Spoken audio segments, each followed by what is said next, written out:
오늘부터 시작해서 수요 예배 때 한 7번에 걸쳐서 하나님의 은혜를 경험하는 삶이라는 제목으로 한 7번에 걸쳐서 말씀을 좀 전하려고 합니다. 우리 인간은 하나님의 은혜가 필요한 존재입니다. 그래서 우리는 하나님의 은혜를 간절히 사모함으로써 그 은혜를 경험하며 살아야 하는 것이죠. 오늘 말씀 제목이 그래서 하나님의 은혜가 필요한 인생이라는 제목입니다. 하나님께서는 구원받은 우리가 하나님께서 베풀어 주시는 은혜를 따라 살아가기를 원하십니다. 왜 우리가 이 하나님의 은혜가 필요하느냐면 첫 번째 그 이유는요, 인간은 피조물이기 때문입니다. 이 피조물이라는 것은 창조주에 의해서 살아가는 것을 의미하는 것이죠. 창조주이신 하나님께서 우리를 하나님의 형상을 따라 지음을 받아 창조하셨습니다. 그래서 하나님에 의해서 창조되어진 이 인간은 하나님의 은혜를 따라 살아야 하는 것입니다. 창세기에도 2장 7절의 말씀을 보시면 그 말씀에 이 말씀하기를 여호와 하나님이 흙으로 사람을 지으시고 생기를 그 코에 불어 넣으시니 사람이 생명이 된지라, 이렇게 기록이 되어 있습니다. 이 생명이라는 것은 사는 영을 말하는 것이죠. 하나님에 의해서 살아가는 영이 인간을 의미하는 것입니다. 그래서 인간은 피조물로서 창조주이신 하나님의 은혜를 힘입어야, 하나님의 은혜를 흡족하게 받아야 살아갈 수 있는 존재라는 것이죠. 두 번째는요, 인간은 하나님의 말씀으로 살아가도록 창조되었습니다. 예수님께서 말씀하기를 사람이 떡으로만 살 것이 아니요 하나님의 입으로부터 나오는 모든 말씀으로 살 것이라, 마태복음 4장 4절에 말씀을 하고 계시죠. 우리가 죄를 범하는 것을, 왜 죄를 범하고 죄의 굴레에서 벗어나지 못하느냐면 하나님의 말씀으로 살지 않기 때문에 그렇습니다. 하나님의 말씀으로 사는 사람은요, 이 죄의 굴레에 쓰여서 죄를 범하며 죄와 짝하며 살아갈 수 없는 것이죠. 요즘 우리나라에 핫한 가수가 있습니다. 그 핫한 가수 때문에 그 작곡가가 아주 다시 재조명이 되고 있어요. 4년 만에 노래가 역주행이 되어서 아주 떠오르는 걸그룹이 있는데, 브레이브 걸스라는 여자 4인 걸그룹이에요. 그 노래를 작곡한 사람이 누구냐면 용감한 형제라고 예명을 쓰는 본명은 강동철인데, 이 용감한 형제가 다시 이렇게 아주 실력 있는 천재 작곡가라고 그렇게 평가를 할 정도로 아주 수많은 히트곡들을 낸 사람인데요. 그 형제가 저는 크리스찬이 아닌 줄 알았습니다. 외모로 보면은 무슨 꼭 조폭 같기도 해가지고. 그래서 보니까요, 새롭게 하소서에 한 2년 전에 간증을 했다. 그래서 저도 그 간증을 끝까지 들어봤는데, 이 형제가 신앙 체험이 대단하더라고요. 모태 신앙인데, 중학교 들어가기 전까지는 아주 공부를 열심히 하는 모범생이었는데, 부모님의 가정 불화로 인해서 그 부모들을 그 어머니 아버지를 통해서 실망을 하고 중학교부터 고등학교 때까지 아주 친구들하고 휩쓸려서 패싸움도 하고 또 조폭 생활도 하고 20살 때는 또 나이트클럽에 이 부장 그 나이트클럽에서 지배인 일을 하기도 했던 사람이에요. 근데 이 사람이 신앙 체험이 2번의 큰 체험이 있었는데 처음에 자기가 어렸을 때 중학교 때는 2학년 때인가 신앙 체험을 했는데 별로 그렇게 자기가 그렇게 마음에 담아두질 않았다는 거예요. 그러면서 지나서 어느 날 자기 나이트클럽의 DJ가 음악을 틀어줬는데 이 사람이 음악에 대해서 전혀 아는 것도 없고 그런데 그 음악을 듣자마자 마음에 이렇게 감동이 된 거예요. 야, 내가 이렇게 살지 말고 내가 저 음악을 한번 해봐야겠다. 그래서 그날 그 나이트클럽을 그만두고 조폭 생활을 다 그만두고 낙원상가에 가서 기계를 하나 이제 음악을 할 수 있는 기계를 하나 사가지고 혼자서 음악을 독학을 했대요. 그 사람이 무슨 뭐 작곡을 배운 적도 한 번도 없고 음악에 대해서는 전혀 문의 아니었던 그 사람이 혼자서 낙원상가에 가서 전자기계를 사다가 그걸 들으면서 독학으로 하여튼 음악을 하게 되어서 21살 때인가 YG 그 엔터테인먼트 우리나라에서 아주 큰 기업이죠. 거기에 이제 작곡가로 들어가서 작곡을 하면서 가수들의 히트곡을 그때부터 다 내기 시작했대요. 그러면서 한편의 마음에 너무 공허하고 우울증이 오고 공황장애가 오게 되면서 그 회사를 그만두고 혼자서 이렇게 홀로 지내는데 어느 날 소파에 앉아 있는데 누워 있는데 자기 몸이 공중으로 푹 뜨는 느낌을 받더래요. 그러면서 큰 빛이 자기 얼굴에 바짝 다가와서 음성이 들리는데 사랑하는 아들아, 내가 너와 함께 할 것이다. 그게 주의 음성이었던 거예요. 그래서 이 사람이 그걸 체험하면서 하나님이 그에게 내가 너를 통해서 놀라운 일을 행할 것이다. 하나님이 그에게 은혜를 주신 것이죠. 그러면서 약 2개월인가 지나면서부터요. 다시 작곡을 하기 시작하는데 5분 만에 곡을 썼는데 그 곡이 히트가 되고 내는 곡마다 작곡하는 곡마다 계속 10곡이 자기가 낸 5곡인가 그 5곡이 1위에서 10위 안에 다 들어가 있더라고요. 1위를 뭐 수도 없이 하면서 그런데 그 형제가 그 감정 중에 무슨 이야기 하냐면 자기가 이제는 더 이상 그 옛날처럼 살 수 없다라는 이 마음의 결심이 되면서 내가 이제는 하나님 말씀을 따라 살겠다. 그래서 그때부터 지금까지 이 새벽 기도를 빠지지 않고 그 어머니와 함께 새벽 기도를 다닌다는 거예요. 그래서 제가 그 간증을 생각해서 야, 생긴 게는 부락부락 생기고 꼭 조폭처럼 생긴 사람이 어떻게 저런. 그래서 제가 그 감정을 들으면 그런 생각이 들어요. 아, 하나님은 결코 사람의 외모를 보지 아니하시고 그 마음의 중심을 보시는 하나님이시구나 하는 것을 제가 그 형제의 감정을 들으면서 깨달았습니다. 그래서 그 형제가 이제 자기가 배고픈 시절 낙원상가에서 노숙하는 사람들 이렇게 보면서 갑자기 그 사람들을 위해서 이렇게 자기가 있는 것을 나누고 싶은 마음이 들어서 도시락 500개를 사가지고 그 낙원상가에 노숙자들에게 나눠주기 시작했대요. 그때부터 일주일에 한 번씩 꼭 찾아가서 지금도 그 나누는 삶을 살고 있다는 거예요.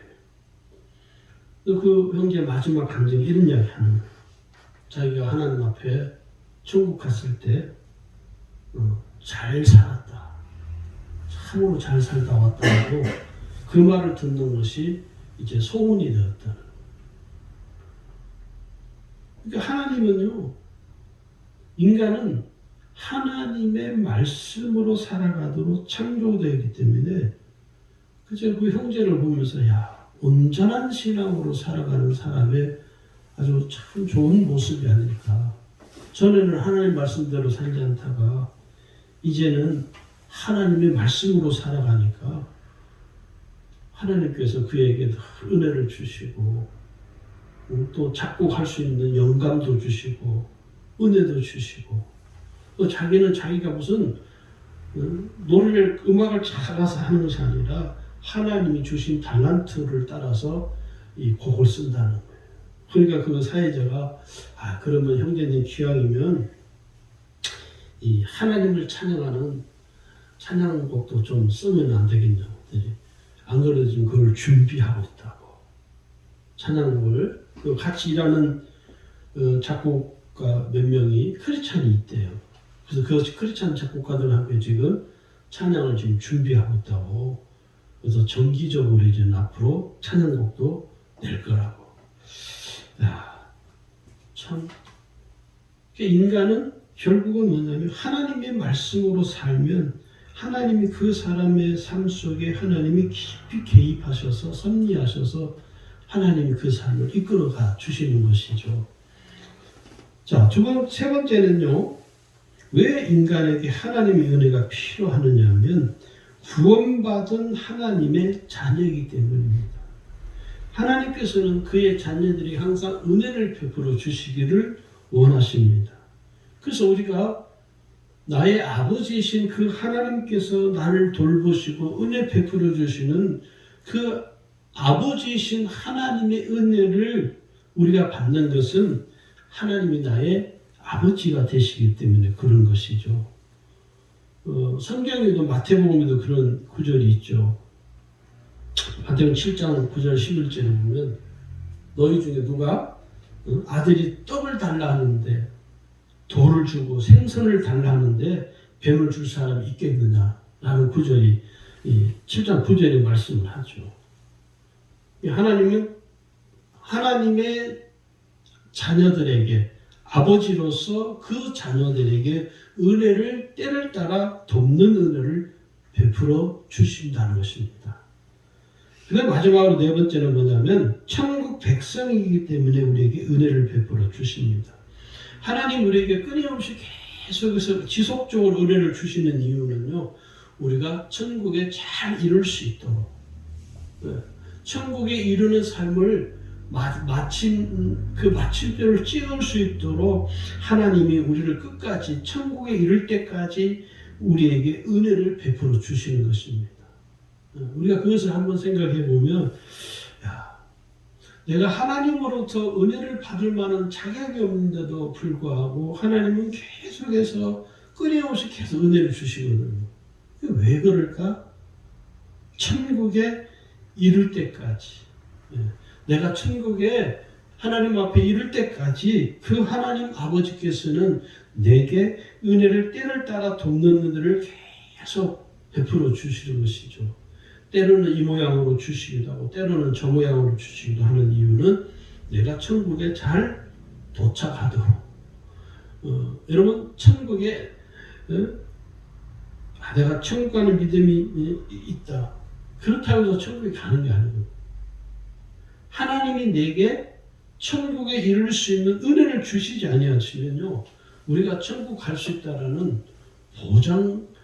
내가 예수를 믿음으로 천국 가는 믿음을 가졌지만 때로는 어떤 경우는요 그 믿음을 훼손당하는 경우도 허다하게 많거든요. 그런 사람 그런 경우가 너무 많으니까 예수 잘 믿다가도 은혜를 체험하기도 하고요. 어떤 경우는 막 은사도 체험했는데 나중에 가서 보면 그 끝이 영 아닌 경우가 너무 많거든요. 그런 경우는 뭐 제가 참 말하기가 민망할 정도로 너무 많이 봐가지고 그러니까 이게 어떤 경우는요 은사가 뭐 많이 나타나는 것만이 또 좋은 것도 아닌 것 같아요. 능력이 엄청나게 많이 나타난다고 해서 또 좋은 것도 아닌 것 같아요. 왜냐하면 은사가 안 나타나고 능력이 안 나타나고 내가 천국에 이를 때까지 하나님이 지속적으로 하나님의 은혜를 공급받는 게 저는 제일 중요한 것 같아요. 실제로 그럴 것 같아요. 우리가 그 부분에 있어서는 오늘 이 시편에서는 뭐라고 하냐면 하나님이 어떤 분이냐면 졸지도 아니하시고 주무시지도 아니하시며 우리를 지키신다는 거예요. 시편 121편 3절 8절에 보니까요. 하나님이 졸지도 아니하시고 주무시지도 아니하시면서 우리를 지키시는 거예요. 언제까지? 내가 천국에 이를 때까지. 우리가 하나님의 은혜를 어떻게 알 수 있습니까? 사람들이, 성도들이, 목사님, 하나님 은혜라는 게 도대체 뭡니까? 그러니까 은혜라는 이 단어를 이 추상적으로 생각하기 때문에 그런 현상이 나타나는 것이죠. 하나님의 은혜를 어떻게 알 수 있느냐면요. 첫 번째는요. 예수님의 십자가의 죽음을 통해서 알 수 있습니다. 여러분 우리가 성경을 잘 보면 아니 하나님의 독생자이신 예수님께서 솔직히 뭐가 아쉬워서 그죠? 하나님이 뭐가 아쉬워서 그 하나님의 독생자이신 예수님을 이 세상에 보내시고 십자가에 못 박혀 죽게 하셨을까요? 우리가 솔직히 말해 우리끼리 말해서 우리가 예수님 십자가에 죽으실 만큼 우리가 무슨 큰 그런 인물도 아니잖아요. 인간이라는 존재 자체가. 그런데 성경을 잘 보면 하나님의 독생자이신 예수님이 이 세상에 인간으로 오셔서 고통과 고난을 당하시고 십자가에 죽으시잖아요. 이 십자가의 죽음을 통해서 우리가 알 수 있는 게 뭐냐면 하나님이 우리를 사랑하시는구나. 로마서 5장 8절에도 그렇게 말씀하거든요. 우리가 아직 죄인 되었을 때 그리스도께서 우리를 위하여 죽으심으로 하나님께서 우리에게 자기에 대한 자기의 사랑을 확증하셨느니라. 하나님께서는 십자가의 죽음을 통해서 하나님이 우리를 사랑하는 그 사랑의 확증을 보여주신 것이죠. 그 은혜를 우리에게 알게 하도록 깨닫도록 온 세상 사람들이 다 알 수 있도록 예수님 십자가에 매달려 죽으신 거예요. 모든 이들이 알 수 있도록 무엇을? 하나님의 은혜였구나. 이 사실을 알 수 있도록 죽으신 것이죠. 두 번째는요. 모든 죄와 허물을 용서하시는 것으로 알 수 있습니다. 예수님을 믿어서 내 마음에 구주로 영접한 사람에게는 어떤 죄를 범했을지라도 그 죄를 용서받습니다.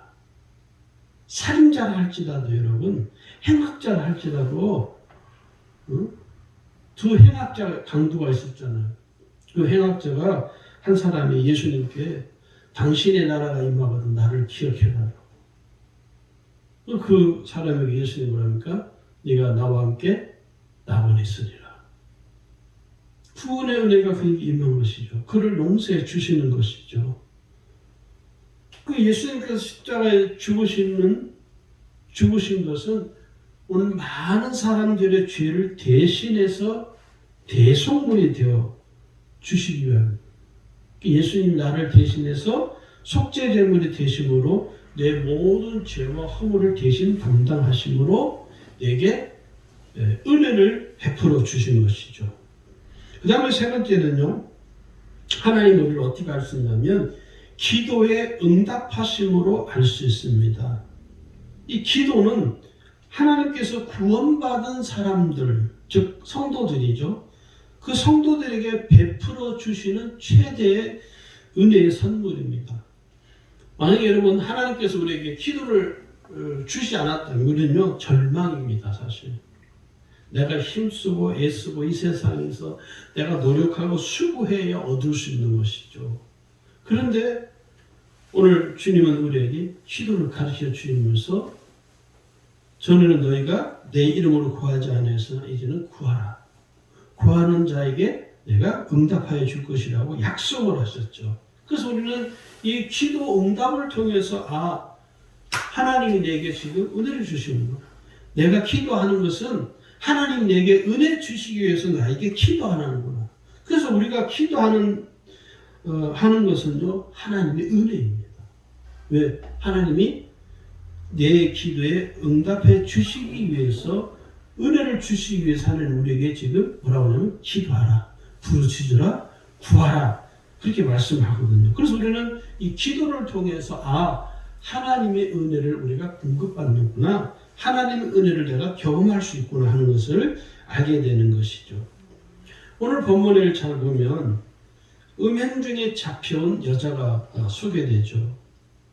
그 음행 중에 잡혀온 그 여자를 두고 예수님과 설전을 벌이는 자들이 누구냐면 이 서기관들 바리새인들입니다.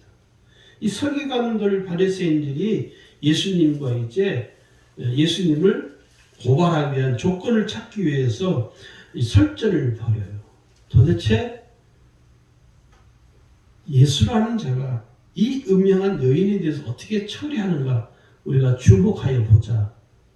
그래서 흠을 지금 찾는 거예요. 예수님을 고발하고자 하는 그 흠을 찾기 위해서 음행한 여자를 광장 가운데 세우고 묻습니다.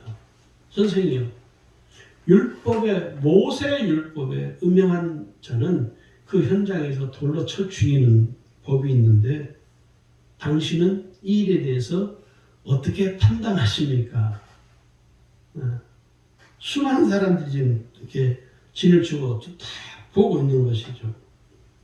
그리고 많은 사람이 돌을 들어서 그 여인을 이제 돌로 쳐 죽이려고 하는 아주 살벌한 현장입니다. 그 사람들에게는 자비심이 없습니다. 그 사람들에게는 그 현장에서 음행한 현장에 잡힌 여인을 향한 긍휼함이 전혀 찾아볼 수 없는 거죠. 살기가 등등하죠. 그런데 예수님께서는 다른 말씀을 하시지 아니하시고 땅에다가 손가락으로 글을 씁니다.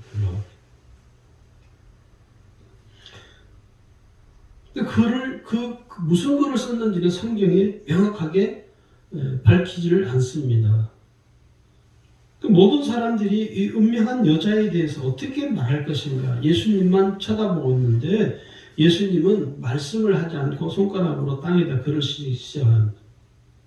그러면서 예수님이 땅에다 글을 쓰고 난 후에 사람들이 이렇게 말하죠. 너희 중에 죄 없는 자가 먼저 돌로 치라. 전혀 그들이 이 서기관 바리새인들이 예상하지 못한 답변이 나온 것이죠. 예수님에게 음행한 여자는 돌로 쳐 죽이라고 그러는데 당신은 어떻게 판단합니까? 그러는데 첫 마디가 뭐냐? 너희 중에 죄 없는 자가 먼저 돌로 치라. 그리고 다시 예수님이 몸을 굽히고 그 땅에다가 글을 또 썼어요. 그리고 사람들의 반응이 나타나기 시작하는데 거기 8장 9절에는요. 그들이 이 말씀을 듣고 뭘 느끼냐면 양심의 가책을 느꼈다라고 성경은 기록을 합니다. 그러면서 어른으로 시작하여 젊은이까지 하나씩 나가고 다 사라진 것이죠. 죄 없는 자가 먼저 돌을 치라고 하니까 양심의 가책을 받은 사람들이 뿔뿔이 다 제갈길로 가버린 것이죠. 살기 등등했던 그 서기관 바리새인들도 한 명도 남지 않은 것이 한 명도 없이 다 사라져버린 것이죠. 그리고 예수님께서 그 이후에 예수님의 모습이 참 은혜롭죠. 홀로 남아있는 그 여인에게 예수님이 뭐라고 말합니까? 10절에 보니까요. 예수께서 일어나서 여자 외에 아무도 없는 것을 보시고 이르시되 여자에게 말하죠. 여자여 너를 고발하던 그들이 어디 있느냐? 너를 정죄하는 자가 어디 있느냐? 너를 죽이려고 했고 너를 죄인으로 정죄했던 그 수많은 사람들이 다 어디 갔느냐? 질문하죠. 그 여인이 대답하죠. 주여 없나이다. 사람들에게 돌에 맞아 죽을 처지에 놓여있던 그 여인이 이 주여 없나이다라고 말하는 이 외침은 이 고백은요 참 얼마나 처량하고 얼마나 불쌍한. 그래서 예수님이 뭐라고 하냐면 그 여인에게 기쁜 소식을 전합니다. 나도 너를 정죄하지 아니하노니 가서 다시는 죄를 범하지 말라. 나도 너를 정죄하지 않겠다. 그러니 앞으로는 이와 동일한 죄를 범하지 말라는 것이죠. 예수님은 이 여인에 대해서 무엇을 합니까? 긍휼을 베푸시는 것이죠. 그 여인을 사해 주는 것이죠. 그 여인의 그 추한 모습을 감추어 주는 것이죠. 그 여인의 추한 삶을 예수님은 정죄하지 아니하시고 보듬어 주시면서 그에게 긍휼한 은총을 베풀어 주시는 것이죠. 이게 뭡니까? 은혜이죠. 이게 주의 은혜가 아니면요 가능한 일이 아닌 것이죠. 오늘 우리는 이 세상을 살면서 사람들을 너무 비난하고 너무 정죄하기를 좋아하잖아요. 비난을 하는 사람들의 특징이 뭐냐면 그 사람을 사랑해서가 아니라 정죄하려고, 뭐 밟아버리려고 아주 그 사람을 그냥 그 사람의 영혼을 죽이려고 비난하는 것이죠. 거기에는 사랑도 없고 긍휼도 없고 자비도 없고 은혜도 없어요. 그런데 여러분 꼭 우리가 기억해야 될 것은 은명한 여자임에도 불구하고 하나님은 은혜를 베풀고 계신다. 오늘 우리가 같습니다. 우리가 하나님 보시기에 참 내가 생각해도 내가 신앙생활을 이것밖에 못하나 한심하게 생각할 때가 있거든요. 그럼에도 불구하고 하나님은 부족하고 모자람에도 불구하고 하나님이 여전히 나를 사랑하시고 나를 용납하시고 나에게 은혜를 주신다는 거예요. 여러분 우리가 은혜를 받는 것처럼 하나님의 은혜가 필요한 인생이라는 사실을 얼마나 감사한지 모릅니다. 기도 하나만 보더라도 이번 한 주간 저와 여러분의 삶에 우리가 천국에 이를 때까지 하나님의 은혜로 살아가는 삶이 되기를 주의 이름으로 축원합니다.